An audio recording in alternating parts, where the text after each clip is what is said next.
Back to our channel Anushruti art zone. Friends, ಇವತ್ತಿನ ವಿಡಿಯೋದಲ್ಲಿ ನೋಡಿ, ವೇಸ್ಟ್ ಅಂತ ಬಿಸಾಕುವ ವಸ್ತುಗಳಿಂದ ಒಂದು ಬ್ಯೂಟಿಫುಲ್ ಆಗಿರುವಂತಹ ವಸ್ತುನ ರೆಡಿ ಮಾಡಬಹುದು. ಏನು ಅಂತ ಹೇಳಿ ನೋಡೋದಾದರೆ ನೋಡಿ, ನಾವು ಪಾತ್ರೆ ತಿಕ್ಕೋಕೆ ಬಳಸ್ತೀವಲ್ವಾ ಎಕ್ಸೋನ, ಆ ಎಕ್ಸೋ ಕ್ಯಾಪನ್ನು ನಾನಿಲ್ಲಿ ಬಳಸ್ಕೊಂಡು ಒಂದು ಬ್ಯೂಟಿಫುಲ್ ಆಗಿರುವಂತಹ ವಸ್ತುನ ರೆಡಿ ಮಾಡ್ತಾ ಇದ್ದೀನಿ. ನೋಡಿ, ಇದನ್ನು ನಾವು ಹೇಗಿದ್ದರೂ ವೇಸ್ಟ್ ಅಂತ ಬಿಸಾಕ್ತೀವಿ. ಆದರೆ ಇನ್ಮೇಲೆ ನೀವು ಈ ವಿಡಿಯೋ ನೋಡಿದ ಮೇಲೆ ಯಾವುದೇ ಕಾರಣಕ್ಕೂ ಬಿಸಾಕೋದಿಲ್ಲ ಅನ್ನೋದನ್ನು ನಾನು ಗ್ಯಾರಂಟಿ ಕೊಡ್ತೀನಿ. ನೋಡಿ, ಅದಕ್ಕಾಗಿ ನಾನಿಲ್ಲಿ ಒಂದು ಕ್ರಾಫ್ಟ್ ಪೇಪರ್ನ ತೊಗೊಂಡಿದ್ದೀನಿ. ನಿಮಗೆ ಯಾವ ಕಲರ್ ಬೇಕೋ ಆ ಕಲರ್ನ ನೀವು ಚಾಯ್ಸ್ ಮಾಡ್ಕೊಳ್ಳಿ. ನಾನಿಲ್ಲಿ ಬ್ಲೂ ಕಲರ್ ಒಂದು ಕ್ರಾಫ್ಟ್ ಪೇಪರ್ನ ತೊಗೊಂಡ್ಬಿಟ್ಟು ಸರ್ಕಲ್ ಹಾಕ್ಕೊಂಡಿದ್ದೀನಿ. ನಾವೇನು ಎಕ್ಸೋ ಕ್ಯಾಪನ್ನು ತೊಗೊಂಡಿದ್ವಲ್ಲ ಅದರ ಅಳತೆಗೆ ನೋಡಿಬಿಟ್ಟು ನಾನು ಇಲ್ಲಿ ಸರ್ಕಲ್ ಹಾಕ್ಕೊಂಡಿದ್ದೀನಿ. ಅದನ್ನು 3 ಸರ್ಕಲನ್ನು ನಾನಿಲ್ಲಿ ಕಟ್ ಮಾಡ್ಕೊಂಡು ಬರ್ತೀನಿ. ನೋಡಿ, ಈ ರೀತಿ ಕಟ್ ಮಾಡ್ಕೊಂಡ ನಂತರ ಹೀಗೆ ಒಳಗಡೆ ಅಂಟಿಸ್ಬೇಕು. ಇದನ್ನು ಗಮ್ ಹಾಕಿಬಿಟ್ಟು 3ಕ್ಕೂ ನಾನು ಅಂಟಿಸ್ಕೊಂಡು ಬಂದು ನಿಮಗೆ ತೋರಿಸ್ತೀನಿ. ನೋಡಿ, ಬ್ಯಾಕ್ ಸೈಡ್ ಹೀಗೆ ಗಮ್ ಹಚ್ಚಿಬಿಟ್ಟು ನೀವು ಆ ಸೈಡ್ ಕೂಡ ಅಂಟಿಸ್ಬೋದು. ಬಟ್ ಇಲ್ಲಿ ಎಕ್ಸೋ ಅಂತ ಬರೆದಿರೋದು ಕಾಣಬಾರ್ದು ಅನ್ನೋದಕ್ಕೋಸ್ಕರ ನಾನಿಲ್ಲಿ ಈ ಭಾಗದಲ್ಲಿ ಇದನ್ನು ಅಂಟಿಸ್ಕೊಳ್ತಾ ಇದ್ದೀನಿ. ಹಾಗೆಯೇ ಈ ಸೈಡ್ ಅಂಟಿಸಿದರೆ ಸ್ವಲ್ಪ ಬಾರ್ಡರ್ ಆಗಿ ರೆಡ್ ಕಲರ್ ಕೂಡ ಕಾಣಿಸುತ್ತೆ, ತುಂಬ ಚೆನ್ನಾಗಿ ಕಾಣಿಸುತ್ತೆ ಅಂತ ಹೇಳಿ ನಾನಿಲ್ಲಿ ಒಳಗಡೆ ಭಾಗದಲ್ಲಿ ಅಂಟಿಸ್ಕೊಳ್ತಾ ಇದ್ದೀನಿ. ನೋಡಿ, ಹೀಗೆ 3ಕ್ಕೂ ನೋಡಿ ಇದೇ ರೀತಿ ಅಂಟಿಸ್ಕೊಳ್ಳಿ. ಫ್ರೆಂಡ್ಸ್, ಈಗ ಆಲ್ರೆಡಿ ನಮ್ಮ ಚಾನಲ್ನಲ್ಲಿ ರೀಯೂಸ್ ಮಾಡುವಂತಹದ್ದು ತುಂಬಾ ವಿಡಿಯೋಸ್ ಬಂದಿದ್ದಾವೆ. ಕೆಲವರು ಎಲ್ಲ ವಿಡಿಯೋನು ನೋಡಿರ್ಬೋದು, ಇನ್ನು ಕೆಲವರಿಗೆ ವಿಡಿಯೋಸ್ ಕೆಲವೊಂದು ಮಿಸ್ ಆಗಿರ್ಬೋದು. ಅಂಥವರು ನಮ್ಮ ಚಾನಲ್ನ ಪ್ಲೇಲಿಸ್ಟಲ್ಲಿ ಒಮ್ಮೆ ಚೆಕ್ ಮಾಡಿ, ಆ ಎಲ್ಲ ವಿಡಿಯೋಸು ಕೂಡ ಇರ್ತವೆ. ನೋಡಿ, ಈ ರೀತಿ ಎಲ್ಲದನ್ನೂ ಕೂಡ ನಾವು ಹೀಗೆ ಅಂಟಿಸ್ಕೊಳ್ಬೇಕು. ನಿಮಗೆ ಯಾವ ಕಲರ್ ಬೇಕೋ ಆ ಕಲರಲ್ಲಿ ನೀವು ಈ ರೀತಿ ಅಂಟಿಸ್ಕೋಬಹುದು. ನೋಡಿ, ಎಷ್ಟು ಚೆನ್ನಾಗಿ ಕಾಣಿಸ್ತಿದೆ. ಈಗ ಇದನ್ನೇನು ಮಾಡೋದಪ್ಪ ಅಂತ ಹೇಳಿ ನೀವು ನೋಡೋದಾದರೆ ನೋಡಿ, ಈಗ ನಾನು ಒಂದನ್ನು ಆ ರೀತಿ ಮಾಡಿ ತೋರಿಸ್ತಾ ಇದ್ದೀನಿ. ನಾನು ಇದರಲ್ಲಿ ಒಳ್ಳೆ ಟ್ರೆಡಿಷ್ನಲ್ ಲುಕ್ ಕೊಡೋಣ ಅಂದ್ಬಿಟ್ಟು ನಾನು ಇಲ್ಲಿ ರಂಗೋಲಿನ ಬರಿತಾ ಇದ್ದೀನಿ. ನೀವು ಬೇಕಿದ್ರೆ ಇದರಲ್ಲಿ ವರ್ಲಿ ಆರ್ಟ್ ಮಾಡಬಹುದು ಅಥವಾ ಏನಾದರೂ ಒಂದು ಡಿಸೈನ್ ಮಾಡಬಹುದು. ಹೀಗೆ ಮಾಡಿಬಿಟ್ಟು ನೀವು ನಿಮ್ಮ ದೇವ್ರ ಮನೆ ಬಾಗಿಲಿಗೋ ಅಥವಾ ಗೋಡೆಗಳಿಗೋ ಅಂಟಿಸ್ಬೋದು. ತುಂಬಾ ಚೆನ್ನಾಗಿ ಕಾಣಿಸುತ್ತೆ, ಒಳ್ಳೆ ಟ್ರೆಡಿಷ್ನಲ್ ಲುಕ್ ಕೊಡುತ್ತೆ. ಹಾಗೆಯೇ ವಾಲ್ ಡೆಕೋರೇಟ್ ಮಾಡಲಿಕ್ಕೆ ನೀವು ಶಾಪಿಂಗ್ ಮಾಡಬೇಕಾಗಿಲ್ಲ. ಈ ರೀತಿಗಳನ್ನು ಇಂಥವುಗಳನ್ನು ಬಳಸ್ಕೊಂಡು ನೀವು ನಿಮ್ಮ ವಾಲನ್ನು ಡೆಕೋರೇಟ್ ಮಾಡ್ಕೋಬಹುದು. ನೋಡಿ, ಇವಾಗ ನಾನು ಒಂದು ಸಿಂಪಲ್ ಆಗಿರುವಂತಹ ಸ್ಮಾಲ್ ರಂಗೋಲಿ ಡಿಸೈನನ್ನು ನಾನಿಲ್ಲಿ ಬರ್ಕೊಂಡಿದ್ದೀನಿ. ನಿಮಗೆ ಯಾವ ಥರದ್ದು ಬೇಕೋ ಆ ಥರದ್ದು, ನೀವು ರಂಗೋಲಿ ಅಂತಲೇ ಏನಿಲ್ಲ, ನಿಮಗೆ ಯಾವ ಥರ ಡಿಸೈನ್ ಬೇಕೋ ಆ ಥರದ್ದು ನೀವು ನಿಮಗಿಷ್ಟ ಬಂದಿರೋ ಡಿಸೈನನ್ನು ನೀವು ಮಾಡಬಹುದು. ನೋಡಿ, ಈ ರೀತಿ. ಅಥವಾ ನೀವು ನಿಮ್ಮ ಫೋಟೋಸ್, ಫ್ಯಾಮಿಲಿ ಫೋಟೋಸ್ ಇರುತ್ತಲ್ಲ, ಆ ಫ್ಯಾಮಿಲಿ ಫೋಟೋಸ್ ಕೂಡ ನೀವು ಅಂಟಿಸ್ಬಿಟ್ಟು ನೀವು ಹೀಗೆ ವಾಲ್ನ ಡೆಕೋರೇಟ್ ಮಾಡ್ಬೋದು. ತುಂಬಾ ಚೆನ್ನಾಗಿ ಕಾಣಿಸುತ್ತೆ. ನಾನೀಗ 3ಕ್ಕೂ ಕೂಡ ಡಿಸೈನ್ ಮಾಡ್ಕೊಬಂದು ನಿಮಗೆ ತೋರಿಸ್ತೀನಿ. ನೋಡಿ, ಎಷ್ಟು ಚೆನ್ನಾಗಿ ಕಾಣಿಸ್ತಿದೆ ಅಂತ ಹೇಳಿ. ಈಗ ಈ 3 ಡಿಸೈನ್ ಮಾಡಿದ ಮೇಲೆ ಏನು ಮಾಡಬೇಕು ಅಂತ ಹೇಳಿ ನೋಡೋದಾದರೆ, ಡಬಲ್ ಸೈಡ್ ಪ್ಲಾಸ್ಟರ್ ಇರುತ್ತಲ್ವ, ಅದನ್ನು ತೊಗೊಂಡ್ಬಿಟ್ಟು ನೀವು ಕಟ್ ಮಾಡಿ 3ಕ್ಕೂ ಕೂಡ ಅದನ್ನು ಅಂಟಿಸ್ಕೊಳ್ಳಿ. ನೋಡಿ, ಈ ಥರ ಸೆಂಟರಲ್ಲಿ ನೀವು ಡಬಲ್ ಸೈಡ್ ಪ್ಲಾಸ್ಟರ್ನ ಅಂಟಿಸ್ಬಿಟ್ಟು ನಂತರ ಅದರ ಮೇಲ್ಗಡೆ ಇರುವಂತಹ ಹೀಗೆ ರ್ಯಾಪರ್ನ ತೆಗೆದು ನೀವು ಹೀಗೆ ವಾಲಿಗೆ ಸ್ಟಿಕ್ ಮಾಡ್ಬೋದು. ತುಂಬಾ ಚೆನ್ನಾಗಿ ಕಾಣಿಸುತ್ತೆ, ಟ್ರೆಡಿಷ್ನಲ್ ಲುಕ್ ಕೊಡುತ್ತೆ. ನೋಡಿ, ಈಗ ನಾನು ವಾಲಿಗೆ ಇದನ್ನು ಸ್ಟಿಕ್ ಮಾಡಿದ್ದೀನಿ. ಎಷ್ಟು ಚೆನ್ನಾಗಿ ಕಾಣಿಸ್ತಿದೆ ಅಂತ ಹೇಳಿ. ಚೆನ್ನಾಗಿ ಕಾಣಿಸ್ತಿದೆ ಅಲ್ವಾ? ನೋಡಿ, ನಾವೆಲ್ಲರೂ ಈ ಥರ ಹ್ಯಾಂಡ್ ಬ್ಯಾಗ್ಗಳನ್ನು ಉಪಯೋಗಿಸ್ತಾ ಕೆಲವೊಂದು ಸರಿ ಹಳೇದಾಗ್ತಿದ್ದಂಗೆ ಈ ಥರ ಜಿಪ್ಸ್ಗಳು ಕೆಲವೊಂದು ಸರಿ ಟೈಟ್ ಆಗಿಬಿಡುತ್ತೆ. ಈ ಥರ ಟೈಟ್ ಆದವಾಗ ನೋಡಿ, ಸಿಂಪಲ್ಲಾಗಿ ಈ ರೀತಿ ವ್ಯಾಸ್ಲಿನನ್ನು ಸ್ವಲ್ಪ ಜಿಪ್ಪಿಗೆ ಮೇಲ್ಗಡೆ ಈ ರೀತಿ ಸವರ್ಕೊಂಡು ನಂತರ ನೀವು ಜಿಪ್ಪನ್ನು ಹಾಕೋದ್ರಿಂದ ಬಹಳನೇ ಈಸಿಯಾಗಿ ಅದು ಮೂವ್ ಆಗುತ್ತೆ. ಸ್ವಲ್ಪ ಕೂಡ ಅಲ್ಲಿ ಹಿಡ್ದಾಗೆ ಆಗೋದಿಲ್ಲ, ನೀಟಾಗಿ ಅದು ಮೂವ್ ಆಗುತ್ತೆ. ನೋಡಿ, ಇದಲ್ಲದೆ ನಾವು ವ್ಯಾಸ್ಲಿನನ್ನು ನಮ್ಮ ತುಟಿಗಳಿಗಷ್ಟೇ ಅಲ್ಲದೆ ಸ್ವಲ್ಪ ನಾವು ಕೈಗಳಿಗೆ ಹಾಕ್ಕೊಂಡ್ಬಿಟ್ಟು ಅದನ್ನು, ಅಂದರೆ ವ್ಯಾಸ್ಲಿನನ್ನು ಸ್ವಲ್ಪ ಹಚ್ಕೊಂಡ್ಬಿಟ್ಟು ನಂತರ ನಾವು ಬಳೆ ಹಾಕ್ಕೊಳ್ಳೋದ್ರಿಂದ ಕೈಗಳಿಗೆ ಯಾವುದೇ ರೀತಿಯ ನೋವಾಗೋದಿಲ್ಲ. ಅಂದರೆ ಕೆಲವೊಂದು ಸರಿ ಬಳೆಗಳು ಟೈಟ್ ಆಗಿರುತ್ತೆ, ಹಾಕುವಾಗ ನಮಗೆ ಕಷ್ಟ ಆಗುತ್ತೆ.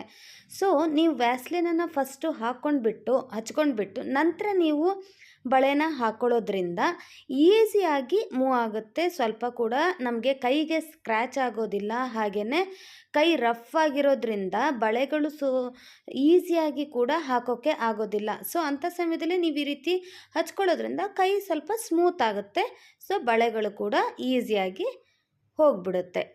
ಅಥವಾ ಕೈಗೆ ವ್ಯಾಸ್ಲಿನ್ ಹಾಕ್ಕೊಳ್ಳೋದಿಲ್ಲ ಅನ್ನುವವರು ಅವರಿಗೂ ಕೂಡ ಒಂದು ಟ್ರಿಕ್ಸನ್ನು ನಾನು ತೋರಿಸ್ತಾ ಇದ್ದೀನಿ ನೋಡಿ. ಈ ರೀತಿ ಪ್ಲಾಸ್ಟಿಕ್ ಕವರ್ ಅಂತೂ ಎಲ್ಲರ ಮನೆಯಲ್ಲೂ ಇದ್ದೇ ಇರುತ್ತೆ. ಪ್ಲಾಸ್ಟಿಕ್ ಕವರ್ನ ನೀವು ಈ ರೀತಿ ಕೈಗೆ ಹಾಕ್ಕೊಂಡ್ಬಿಟ್ಟು ನಂತರ ಬಳೆ ಹಾಕಿದರೆ ತುಂಬಾ ಈಸಿಯಾಗಿ ಬಳೆಗಳು ಎಷ್ಟೇ ಟೈಟ್ ಆಗಿದ್ರೂ ಕೂಡ ಈಸಿಯಾಗಿ ಹೋಗ್ಬಿಡುತ್ತೆ. ಹಾಗೆಯೇ ನೀವು ವಾಪಸ್ ತೆಗೆಯುವಾಗಲೂ ಕೂಡ ಕವರ್ ಹಾಕ್ಕೊಂಡ್ಬಿಟ್ಟು ತೆಗಿಬೋದು. ನಂತರ ಈ ರೀತಿ ನೇಲ್ ಪಾಲಿಶನ್ನು ನಾವು ಕ್ಯಾಪ್ನ ರಿಮೂವ್ ಮಾಡುವಾಗ ನಮಗೆ ಕೆಲವೊಂದು ಸರಿ ಗ್ರಿಪ್ ಸಿಗೋದೇ ಇಲ್ಲ, ಕೈಗೆ ಜಾರುತ್ತಲ್ವಾ. ಸೊ ಅಂಥ ಸಮಯದಲ್ಲಿ ನೀವು ಈ ರೀತಿ ದುಡ್ಡಿಗೆಲ್ಲ ಹಾಕುವಂತಹ ರಬ್ಬರ್ ಬ್ಯಾಂಡ್ ಇರುತ್ತಲ್ಲ, ಅದನ್ನು ನೀವು ಈ ರೀತಿ ಹಾಕ್ಕೊಂಡ್ರೆ ಚೆನ್ನಾಗಿ ನಮಗೆ ಗ್ರಿಪ್ ಸಿಗುತ್ತೆ, ಅದನ್ನು ನೀಟಾಗಿ ಹೀಗೆ ತೆಗಿಲಿಕ್ಕೆ ಅಂತ ಹೇಳಿ. ಇದಲ್ಲದೆ ಮನೆಯಲ್ಲಿ ಮಕ್ಕಳು ಹಾಗೆ ವಯಸ್ಸಾದವರಿಗೆ ಮೊಬೈಲನ್ನು ಚಾರ್ಜಿಗೆ ಹಾಕುವಾಗ ಯಾವ ಕಡೆ ಪಿನ್ಗೆ ನಾವು ಚುಚ್ಚಬೇಕು ಅನ್ನೋದು ಗೊತ್ತಾಗೋದಿಲ್ಲ ಕೆಲವರಿಗೆ.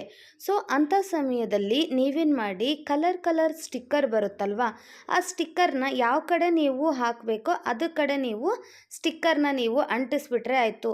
ನೋಡಿ, ಈ ರೀತಿ ಸ್ಟಿಕ್ಕರ್ ಅಂಟಿಸಿದ ಜಾಗದಲ್ಲಿ ನೀವು ಹೀಗೆ ಹಾಕಿಬಿಟ್ರೆ ಆಯಿತು ಅಂತ ಹೇಳ್ಬೋದು. ನೀವು ಈಸಿಯಾಗಿ ಮಕ್ಕಳು ಅಥವಾ ದೊಡ್ಡವರು ಕೂಡ ಇದನ್ನು ತಿಳ್ಕೊತಾರೆ.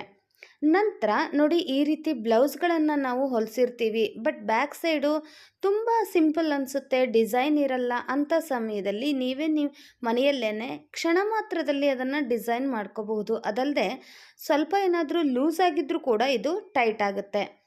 ಅದಕ್ಕೋಸ್ಕರ ನಾನಿಲ್ಲಿ ಬಳಸ್ತಾ ಇರೋದು ಒಂದು ಕ್ಯಾಪ್. ಈ ವಾಟರ್ ಬಾಟಲ್ ಕ್ಯಾಪ್ ಇರುತ್ತಲ್ಲ, ಆ ಕ್ಯಾಪನ್ನು ನಾನು ನೋಡಿ ಈ ರೀತಿ ಬ್ಲೌಸ್ನ ಹಿಂಬದಿಯಲ್ಲಿ ಹೀಗೆ ಇಟ್ಬಿಟ್ಟು ಅದಕ್ಕೆ ಹೀಗೆ ನಾನು ರಬ್ಬರ್ ಬ್ಯಾಂಡನ್ನು ಹಾಕ್ಕೊಳ್ತಾ ಇದ್ದೀನಿ. ಇದು ಹಾಕ್ಕೊಂಡವಾಗ ತುಂಬಾ ಚೆನ್ನಾಗಿ ಕಾಣಿಸುತ್ತೆ ನೋಡಿ, ಎಷ್ಟು ನೀಟಾಗಿ ಕಾಣಿಸುತ್ತೆ ಅಂತ ಹೇಳಿ. ಅಥವಾ ಈ ಥರ ಕ್ಯಾಪ್ ಬೇಡ ಅನ್ನೋರು ಬ್ಯಾಂಗಲನ್ನು ಕೂಡ ಯೂಸ್ ಮಾಡ್ಬೋದು. ಬಳೆನ ಕ್ಯಾಪ್ ತೆಗೆದುಬಿಟ್ಟು ನೀವು ಬಳೆಯನ್ನು ಕೂಡ ಇದೇ ರೀತಿ ಹಾಕಿಬಿಟ್ಟು ಒಂದು ರಬ್ಬರ್ ಬ್ಯಾಂಡ್ ಹಾಕಿದರೆ ಆಯಿತು, ಅದು ಕೂಡ ತುಂಬಾ ಚೆನ್ನಾಗಿ ಕಾಣಿಸುತ್ತೆ. ನಾನಿವಾಗ ತೋರಿಸ್ತಾ ಇದ್ದೀನಿ ನೋಡಿ. ಫಸ್ಟು ಬಳೆನ ಹಿಂಬದಿಯಲ್ಲಿ ಇಟ್ಟುಬಿಟ್ಟು ನಂತರ ಅದಕ್ಕೆ ಈ ರೀತಿ ಬ್ಯಾಂಡನ್ನು ಹಾಕ್ಕೊಂಡ್ಬಿಟ್ರೆ ಆಯಿತು, ತುಂಬ ಚೆನ್ನಾಗಿ ಕಾಣಿಸುತ್ತೆ. ಒಳ್ಳೆ ಡಿಸೈನ್ ಮಾಡಿಸ್ದಾಗೂ ಕಾಣಿಸುತ್ತೆ. ಅಥವಾ ಬ್ಲೌಸ್ ಏನಾದರೂ ಲೂಸ್ ಆಗಿದ್ದರೆ ಇದು ಟೈಟ್ ಮಾಡಲಿಕ್ಕೂ ಕೂಡ ಒಂದು ಒಳ್ಳೆಯ ಐಡಿಯಾ ನೋಡಿ. ಇದಲ್ಲದೆ ಮನೆಯಲ್ಲಿ ಏಜ್ ಆದವರಿದ್ದರೆ ಕೆಲವೊಂದು ಸರಿ ಎಲ್ಲ ಸಮಯದಲ್ಲೂ ಕೂಡ ಡಾಕ್ಟರ್ ಬರೆದು ಕೊಟ್ಟಿರುವಂತಹ ಚೀಟಿಯನ್ನು ನೋಡಿಬಿಟ್ಟು ಟ್ಯಾಬ್ಲೆಟ್ ತಗೊಳ್ಳೋದಕ್ಕೂ ಕೂಡ ಕೆಲವೊಂದು ಸರಿ ಆಗೋದಿಲ್ಲ ಅಲ್ವಾ. ಅಂಥ ಸಮಯದಲ್ಲಿ ನೀವೇನು ಮಾಡಿ, ಈ ರೀತಿ ಟ್ಯಾಬ್ಲೆಟ್ ಮೇಲೇ ನೋಡಿ, ನಾನೀಗ ಬರೀತಿದ್ದೀನಲ್ವ, ಈ ರೀತಿ ಮಾರ್ಕರ್ ಪೆನ್ನಿಂದ ನೀವು ಬರೆದು ಕೊಟ್ಬಿಟ್ರೆ ಸಾಕು, ಈಸಿಯಾಗಿ ಅವರು ಐಡೆಂಟಿಫೈ ಮಾಡಿ ತಗೋತಾರೆ. ಅಂದರೆ ಈಗ ಬೆಳಗ್ಗೆ ತಗೊಳ್ಬೇಕಾದ್ರೆ 1, ಮಧ್ಯಾಹ್ನ ಇಲ್ಲ ಅನ್ನೋದಕ್ಕೆ 0, ಹಾಗಾದರೆ ರಾತ್ರಿ ತಗೊಳ್ಬೇಕಾದ್ರೆ 1 ನೋಡಿ, ಬೆಳಗ್ಗೆ ಇದೆ, ಮಧ್ಯಾಹ್ನ ಇಲ್ಲ, ಹಾಗೆ ರಾತ್ರಿ ಇದೆ. ಈ ರೀತಿ ನೀವು ಬರೆದು ಕೊಟ್ಟರೆ ತುಂಬ ಈಸಿಯಾಗಿ ಅವರು ಟ್ಯಾಬ್ಲೆಟನ್ನು ತಗೋಬೋದು. ಅಥವಾ ಮಧ್ಯಾಹ್ನ ಇದೆ, ರಾತ್ರಿ ಇದೆ ಅಂದರೆ ಬೆಳಗ್ಗೆಗೆ ನೀವು 0 ಹಾಕಿ. ಹಾಗೆಯೇ ಹಿಂದ್ಗಡೆ ಬರೆದಿರುವಂತಹ ಅಕ್ಷರಗಳು ಕಾಣಲಿಲ್ಲ ಅಂದರೆ ಕೆಲವೊಂದು ಸರಿ ತುಂಬ ಚಿಕ್ಕದಾಗಿರುತ್ತೆ, ಅಂಥ ಸಮಯದಲ್ಲಿ ಕಾಣೋದಿಲ್ಲ. ಸೊ ಅಂಥ ಟೈಮಲ್ಲಿ ನೀವೇನು ಮಾಡಬೇಕು ನೋಡಿ, ಇನ್ನೊಂದು ಮೊಬೈಲಿಂದ ಈ ರೀತಿ ಫೋಟೋವನ್ನು ಹೊಡೆದುಕೊಂಡು ನಂತರ ಅದನ್ನು ನೀವು ಝೂಮ್ ಮಾಡಿಬಿಟ್ಟು ನೋಡ್ಬೋದು. ಆವಾಗ ಕ್ಲಿಯರಾಗಿ ಕಾಣಿಸುತ್ತೆ ಯಾವ ಟ್ಯಾಬ್ಲೆಟು, ಎಷ್ಟು ಡೋಸು, ಇದೆಲ್ಲವೂ ಕೂಡ ನಾವು ನೀಟಾಗಿ ಇದನ್ನು ನೋಡ್ಕೋಬೋದು ಇದರಲ್ಲಿ. ಓಕೆ ಫ್ರೆಂಡ್ಸ್, ನೆಕ್ಸ್ಟ್ ಟಿಪ್ ಏನು ಅಂತ ಹೇಳಿ ನೋಡೋಣ. ನೋಡಿ, ಮನೆಯಲ್ಲಿ ಊದ್ಕಡ್ಡಿ ಬಾಕ್ಸು ಖಾಲಿ ಆಗಿದ್ದರೆ ಅದನ್ನು ಬಿಸಾಕಬೇಡಿ, ಅದನ್ನು ಕೂಡ ಯೂಸ್ ಮಾಡ್ಕೋಬೋದು. ಏನಪ್ಪ ಅಂದರೆ ನೋಡಿ, ಗಿಫ್ಟ್ ರ್ಯಾಪರ್ ಕವರ್ ಇರುತ್ತಲ್ವ, ಇದನ್ನು ನಾವು ಗಿಫ್ಟನ್ನು ರಿಮೂವ್ ಮಾಡುವಾಗ ತೆಗೆದಿರ್ತೀವಲ್ಲ, ಆ ಕವರನ್ನು ನಾನು ಯೂಸ್ ಮಾಡ್ತಾ ಇದ್ದೀನಿ. ಇದನ್ನು ನಾನು ಪೂರ್ತಿಯಾಗಿ ಈಗ ಬಾಕ್ಸಿಗೆ ಇದನ್ನು ಹಾಕ್ಕೊಂಡಿದ್ದೀನಿ, ಚೆನ್ನಾಗಿ ಕಾಣಲಿ ಅನ್ನೋದಕ್ಕೆ ಹಾಕ್ಕೊಂಡಿದ್ದೀನಿ. ನೀವು ಬೇಕಿದ್ರೆ ಹಾಗೇ ಯೂಸ್ ಮಾಡ್ಕೋಬೋದು. ನಂತರ ನಾನಿಲ್ಲಿ ಪೇಪರ್ ಕಪ್ ಇರುತ್ತಲ್ವ, ಅದನ್ನು ನಾನಿಲ್ಲಿ ಸೈಜಿಗೆ ನೋಡಿಕೊಂಡು ನಾನು 3, 4 ಹೀಗೆ ನಾನು ಫಿಕ್ಸ್ ಮಾಡಿಕೊಡ್ತಾ ಇದ್ದೀನಿ. ಆ ಫಿಕ್ಸ್ ಮಾಡಿಕೊಡ್ಲಿಕ್ಕೆ ನಾನಿಲ್ಲಿ ಡಬಲ್ ಸೈಡ್ ಪ್ಲಾಸ್ಟರ್ನ ಯೂಸ್ ಮಾಡ್ತಾ ಇದ್ದೀನಿ. ಈ ಪ್ಲಾಸ್ಟರ್ನ ನೋಡಿ ಈ ರೀತಿ ಕಟ್ ಮಾಡಿಕೊಂಡು ನಾನು ಈ ರೀತಿ ನೋಡಿ ಕಪ್ಪಿಗೆ ಈ ರೀತಿ ಹಾಕ್ಕೊಳ್ಬೇಕು. ನಂತರ ಇದನ್ನು ಹೀಗೆ ಫಿಕ್ಸ್ ಮಾಡಿದರೆ ಆಯಿತು. ಎಲ್ಲವನ್ನೂ ಕೂಡ ನಾನು ಇದೇ ರೀತಿ ಕಟ್ ಮಾಡಿಕೊಂಡು ಹೀಗೆ ಹಾಕ್ಕೊಳ್ತಾ ಇದ್ದೀನಿ. ಇದನ್ನು ನೀವು ಡ್ರೆಸ್ಸಿಂಗ್ ಟೇಬಲ್ ಎದುರುಗಡೆ ಅಥವಾ ಅಡುಗೆ ಮನೆಯಲ್ಲಿ ಹೀಗೆ ನಿಮ್ಗೆ ಎಲ್ಲಿ ಅನುಕೂಲ ಇದೆಯೋ ಆ ರೀತಿ ನೀವು ಇದನ್ನು ಇಟ್ಕೊಂಡು ಯೂಸ್ ಮಾಡ್ಕೋಬಹುದು. ಏನಕ್ಕಪ್ಪ ಅಂತಂದರೆ ಡ್ರೆಸ್ಸಿಂಗ್ ಟೇಬಲ್ ಎದುರುಗಡೆ ಆದರೆ ಕೆಲವೊಂದು ಸರಿ ನಾವು ಬೆಳಗ್ಗೆ ಪಿನ್ ಹುಡುಕ್ಲಿಕ್ಕೆ ಅಥವಾ ಕೆಲವೊಂದು ಸರಿ ಇಯರ್ಬಡ್ಸನ್ನು ಹುಡುಕ್ಲಿಕ್ಕೆ ಹೀಗೆ ಎಲ್ಲ ನಾವು ಕಷ್ಟಪಡ್ತಾ ಇರ್ತೀವಿ, ಎಲ್ಲಿಟ್ಟಿದ್ವಿ ಅನ್ನೋದನ್ನೇ ಕೂಡ ಮರ್ತು ಬಿಡ್ತೀವಿ. ಅಂಥ ಸಮಯದಲ್ಲಿ ನೋಡಿ ಈ ರೀತಿ ಸ್ಟೋರೇಜ್ ಥರ ನೀವು ಮಾಡಿಕೊಂಡು ನಂತರ ಈ ಸ್ಕೂಲ್ ಮಕ್ಕಳಿಗೆ ಹಾಕುವಂತಹ ಬ್ಯಾಂಡ್ಗಳನ್ನು ಒಂದು ಸೈಡು, ಹಾಗೆ ಪಿನ್ಗಳನ್ನು ಒಂದು ಸೈಡು ಅಥವಾ ಸ್ಟಿಕ್ಕರ್ಗಳನ್ನು ಒಂದು ಕಪ್ಪಲ್ಲಿ, ಹೀಗೆ ಹಲವಾರು ನಿಮಗೆ ಏನು ಬೇಕೋ ಅದು ಅವುಗಳನ್ನು ನಾವು ಈ ರೀತಿ ಇಟ್ಕೊಳ್ಳೋದ್ರಿಂದ ಈಸಿಯಾಗಿ ನಮಗೆ ಸಿಕ್ಬಿಡುತ್ತೆ. ಇದನ್ನು ನೀವು ನಿಮ್ಮ ಡ್ರೆಸ್ಸಿಂಗ್ ಟೇಬಲ್ ಎದುರುಗಡೆನೋ ಅಥವಾ ಟೇಬಲ್ ಮೇಲೋ ಇಟ್ಕೊಂಡ್ರೆ ಈಸಿಯಾಗಿ ನಮಗೆ ಸಿಕ್ಬಿಡುತ್ತೆ ನೋಡಿ. ಇದಲ್ಲದೇ ಚಾಕು ಹಾಗೆಯೇ ಕತ್ತರಿಗಳನ್ನು ಶಾರ್ಪ್ ಮಾಡಲು ನಾವು ಹಿಂದಿನ ಕಾಲದಲ್ಲಾದರೆ ಶಾರ್ಪ್ ಮಾಡಿಕೊಡೋಕ್ಕೆ ಅಂತ ಹೇಳಿ ಮನೆ ಹತ್ರನೇ ಬರ್ತಾಯಿದ್ರು ಅಥವಾ ನಾವೇ ಹೋಗಿಬಿಟ್ಟು ಮಾರ್ಕೆಟಿಗೆ ಹೋಗಿ ಮಾಡಿಸ್ಕೊಂಡು ಬರ್ತಿದ್ವಿ. ಬಟ್ ಈಗ ಸಿಟಿ ಏರಿಯಾಗಳಲ್ಲಿ ಸ್ವಲ್ಪ ಮನೆ ಕಡೆ ಎಲ್ಲ ಬರೋದು ಕಷ್ಟ ಅಲ್ವಾ, ಆ ರೀತಿ ಅಂದರೆ ಶಾರ್ಪ್ ಮಾಡಿ ಕೊಡುವವರು. ಸೊ ಹಾಗಾಗಿ ನೋಡಿ ಮನೆಯಲ್ಲೇ ನಾವು ಈ ರೀತಿ ಶಾರ್ಪ್ ಮಾಡಬಹುದು. ಖಾಲಿಯಾಗಿರುವಂತಹ ಟ್ಯಾಬ್ಲೆಟ್ ಕವರನ್ನು ನೀವು ಬಿಸಾಕ್ದೇ ನೋಡಿ ಈ ರೀತಿ ಯೂಸ್ ಮಾಡ್ಕೋಬಹುದು. ಆ ಟ್ಯಾಬ್ಲೆಟ್ ಕವರನ್ನು ನೋಡಿ ಚಾಕುವನ್ನು ಶಾರ್ಪ್ ಮಾಡಲಿಕ್ಕೆ ಅಂತ ಹೇಳಿ ನಾನಿಲ್ಲಿ ಬಳಸ್ತಾ ಇದ್ದೀನಿ. ತುಂಬಾ ಶಾರ್ಪ್ ಆಗುತ್ತೆ, ಹಾಗೆಯೇ ಇದು ಗ್ಯಾರಂಟಿ ವರ್ಕ್ ಆಗುತ್ತೆ ನೋಡಿ. ಈ ರೀತಿ ನೀವು ಉಜ್ಜಿಬಿಟ್ಟು ಅದನ್ನು ನಂತರ ನೋಡಿ ಇದನ್ನು ಕಟ್ ಮಾಡಲಿಕ್ಕೆ ಅಂತ ಹೇಳಿ ಕೂಡ ಹೀಗೆ ನೀವು ಬಳಸಿ, ಆಗ ಕತ್ರಿ ಕೂಡ ಶಾರ್ಪ್ ಆಗುತ್ತೆ. ಜಸ್ಟ್ ಸಿಂಪಲ್ಲಾಗಿ ಈ ರೀತಿ ಉಜ್ಜಿ ನೀವು ಚಾಕುವನ್ನು ಶಾರ್ಪ್ ಮಾಡ್ಕೊಳ್ಳಿ. ನಂತರದಲ್ಲಿ ಅದನ್ನು ಕಟ್ ಮಾಡಿ ಸಣ್ಣ ಸಣ್ಣ ಪೀಸಾಗಿ ಕಟ್ ಮಾಡಿಬಿಟ್ಟು ಅದನ್ನು ನೀವು ಕತ್ರಿ ಕೂಡ ಇದನ್ನು ಶಾರ್ಪ್ ಮಾಡ್ಕೋಬಹುದು. ಓಕೆ ಫ್ರೆಂಡ್ಸ್, ನಿಮ್ಮೆಲ್ಲರಿಗೂ ಕೂಡ ಈ ಟಿಪ್ಸ್ಗಳು ಯೂಸ್ ಆಗುತ್ತೆ ಅಂತ ಹೇಳಿ ನಾನು ಭಾವಿಸ್ತೀನಿ. ನಿಮ್ಮೆಲ್ಲರಿಗೂ ಈ ಟಿಪ್ಸ್ಗಳಲ್ಲಿ ಯಾವುದಾದ್ರೂ ಒಂದು ಟಿಪ್ಸ್ ಇಷ್ಟ ಆದರೂ ಪ್ಲೀಸ್ ಈಗಲೇ ಲೈಕ್ ಮಾಡಿ, ಹಾಗೆ ನಿಮ್ಮ ಫ್ರೆಂಡ್ಸ್ ಆ್ಯಂಡ್ ಫ್ಯಾಮಿಲಿಗೂ ಕೂಡ ಶೇರ್ ಮಾಡಿ. ಸಿಗೋಣ ಹಾಗಾದರೆ ಮತ್ತೊಂದು ಇಂಟ್ರೆಸ್ಟಿಂಗ್ ವಿಡಿಯೋಂದಿಗೆ. ವಿಡಿಯೋ ನೋಡಿದ್ದಕ್ಕಾಗಿ ಧನ್ಯವಾದಗಳು.